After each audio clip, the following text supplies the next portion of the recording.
오늘은 사도신경 11번째 죄를 사하여 주시는 것을 믿습니다 라는 제목으로 함께 말씀을 나누겠습니다. 지난 주말 교정시설의 과밀화로 인해 재소자들이 인권 침해를 받았다고 해서 국가를 상대로 손해배상 청구를 한 기사를 본 적이 있습니다. 지금 너무 많다는 거죠. 재소자들이. 교정시설은 이제 한계가 있고 재소자들은 계속 들어오니까 1인당 이렇게 누릴 수 있는 공간이라고 하나요? 너무 좁아진 겁니다. 그래서 내가 이제 재소자로 있는 기간 동안 너무 힘든 고통을 당했다 그래서 국가를 상대로 손해배상 청구를 했는데 승소했습니다. 네, 그래서 국가가 인권 침해의 어떤 주체가 된 거죠. 그래서 이제 손해를 배상을 해줘야 된다라는 그런 기사를 봤는데 여러분들은 이걸 손해배상해줘야 되는가라는 거에 아마 방점이 아마 찍혀 있을 것 같아요. 저도 처음에는 그 기사 보고 그런 생각했는데 가만히 생각해 보니까 문제는 재소자가 늘어난다는 거죠. 더 근본적인 문제는 인구는 줄어드는데 재소자는 늘어나는 것입니다. 참 아이러니죠. 인구가 줄어들면 재소자도 줄어야 되는 게 어떻게 보면 이제 정비례하는 건데 반대로 늘어난다는 거죠. 이걸 보면서 우리는 죄에 대해서 다시 한번 생각해 보게 됩니다. 죄인이 죄를 짓는 것인가 라는 생각. 이 모든 이 부분에 대한 것은 성경에서 이미 잘 말해주고 있습니다. 우리 모두는 나면서부터 죄인이다라고 성경이 분명히 말합니다. 동양의 철학자였던 맹자는 성선설을 주장했죠. 사람은 태어나면서부터 선하다. 과연 그것이 맞다면 아마 이 나라는 또 전 세계는 점점점 선한 국가, 선한 형태로 되어야 하고 재소자는 줄어야만 하는 게 정상이겠죠. 그러나 그렇지가 않습니다. 시편 51편 5절은 다윗이 이렇게 고백해요. 내가 죄악 중에 출생하였으며 나면서부터 죄인이라는 것입니다. 또 로마서는 말하죠. 모든 사람이 죄를 범하였음에 그렇습니다. 나면서부터 죄를 범한다. 이것은 바로 원죄를 말하는 것이죠. 아담으로부터 시작되어진 그 죄가 모든 인간에게 전수가 되었고 그러므로 우리도 태어나면서부터 죄를 가지고 태어나는 원죄, 죄를 가지고 있는 죄인이라는 것입니다. 그래서 이 원죄를 가진 죄인이 살아가면서 짓는 죄를 자범죄라고 하죠. 이제 죄인이기 때문에 죄를 짓는 것입니다. 죄를 지어서 죄인이 된 게 아니고 세상의 기준은 죄를 지었기 때문에 죄인이다 이렇게 판단을 하지만 성경은 좀 더 근원적으로 죄를 짓는 이유가 우리가 원래 죄인이기 때문에 죄를 짓는다. 그래서 원죄가 있어서 원죄 때문에 자범죄를 짓게 되고 이것은 나무로 비유하자면 원죄는 뿌리입니다. 뿌리가 죄에 거하기 때문에 자범죄는 열매가 되어지는 것이죠. 우리가 회개해야 되는 것은 무엇일까요? 내가 어떤 열매로 지은 자범죄들을 물론 회개해야 되지만 근본적으로 뿌리죄, 내가 하나님 앞에 하나님 되려고 했던, 내가 하나님처럼 되고자 했던 그 근원적인 죄악들을 회개할 때 우리가 온전히 하나님과의 관계 안에서의 기쁨, 은혜를 누리게 되는 줄로 믿습니다. 죄는 하나님과 우리를 멀어지게 합니다.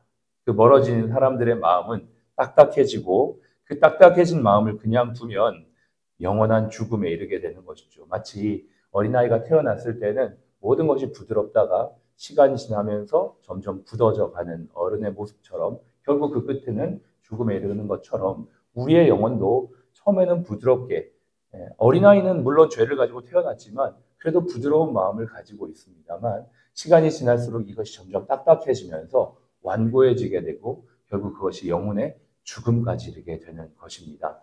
우리가 어떠한 위치에 있든지 우리의 심령 상태가 어떤 그 범위가 스펙트럼이 있으면 뭐 부드러운 마음을 가진 사람이 있을 수 있고 완고한 마음을 가지고 있는 사람이 있을 수 있죠. 스펙트럼의 기준으로 봤을 때. 근데 어디에 있든지 모든 해결, 모든 회복의 시작은 내가 죄인인 것을 인정하면서부터 시작됩니다.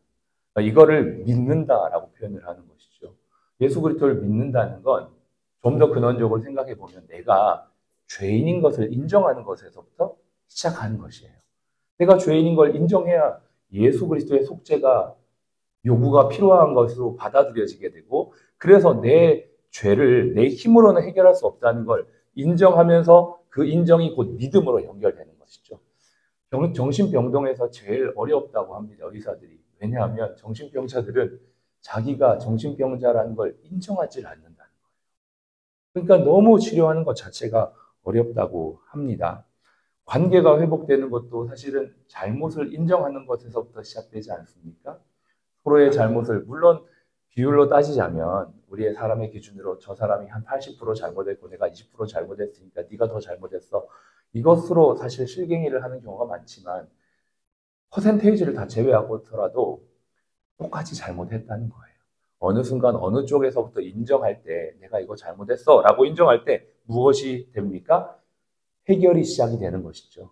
그런데 이제 사람들이 이것이 어려운 건 내가 인정하는 순간 그 잘못의 책임을 내가 져야 된다라는 생각이기 때문에 인정이 쉽지 않지만 여러분 다행스럽게도 죄는 내가 인정하면 예수님이 책임진다는 것입니다. 이게 복음의 차이입니다. 주님 앞에서 우리가 인정 못할 것이 무엇입니까? 내가 인정해서 그래 너 죄인이네 인정했지 또 벌받아 이게 아니라는 거잖아요. 주님이 우리가 죄인임을 인정할 때 괜찮아 내가 내 모든 죄를 해결했어. 그것이 믿음이고 그 믿음으로 말미암아 우리가 하나님의 자녀가 되는 것입니다. 그러므로 우리가 모두는 사실은 하나님 보시기에는 다 똑같은 죄인이죠. 문제는 죄를 인정하는 죄인이 있는가 하면 죄를 인정하지 않는 죄인이 있을 뿐이죠. 그러므로 저와 여러분들이 오늘도 죄의 문제를 피할 수 없습니다. 기독교는 오늘도 찬송을 우리가 함께 불렀지만 우리 구세주를 찬양하는 이유가 있잖아요. 내 죄를 사해 주셨기 때문에 기독교의 가장 능력은 이 죄사함의 능력에 있는 줄로 믿습니다. 그래서 그것을 고백하는 것이죠. 베드로가 예수님을 만나던 그날 밤도 아무것도 잡지 못했던 물고기를 한 마리도 못 잡았던 그 밤이었습니다. 내 힘으로, 내 능력으로, 내 노력으로 아무것도 할 수 없었던 그때에 주님이 찾아오셨고 주님이 정하신 그곳에 그물을 내리자 정말 그물이 찢어질 만큼 많은 물고기를 잡아내면서 그 순간 자신의 교만과 자신의 하나님의 위치에 있었던 베드로는 내가 죄인임을 인정하며 이렇게 고백합니다. 주여 나를 떠나소서 나는 죄인이로소이다. 인정에서부터 주님과의 만남이 시작되어지고 그때부터 넌 나를 따르라 내가 너를 사람을 낚는 어부가 되게 하겠다라고 하신 주님과의 사역의 시작이 되어진 줄로 믿습니다. 저와 여러분들이 오늘도 시작을 합니다. 한 주를 시작합니다.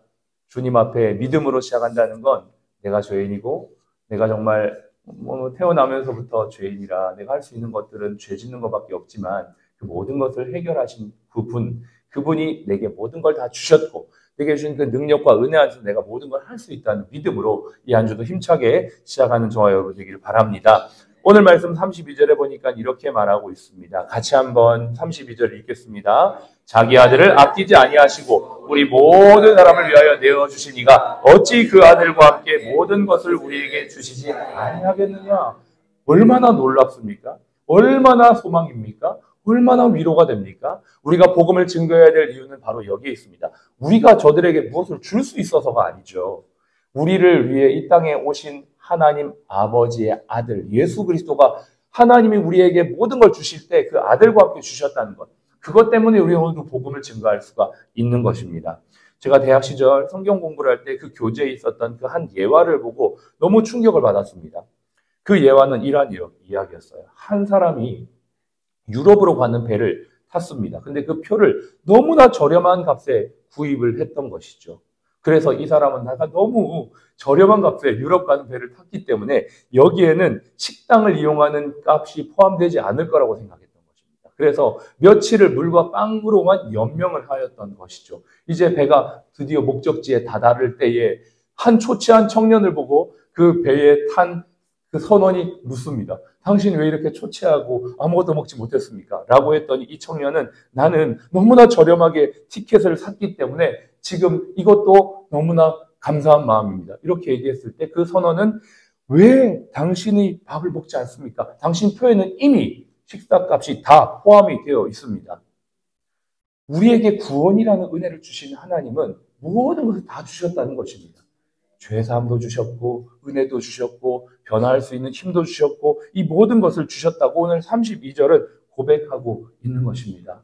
여러분 죄사함의 기쁨 혹시 잃어버린 분 계십니까? 이것은 세상이 줄 수 없는 세상과 비교할 수 없는 기쁨입니다. 우리는 죄사함만 받은 게 아닙니다. 그리스도 예수 안에 있는 풍성한 새 삶을 얻었고 그 풍성한 삶을 살다가 우리는 영원한 하나님 나라 천국을 향해 가게 될 것입니다. 우리 병원이 특별한 이유가 무엇일까요?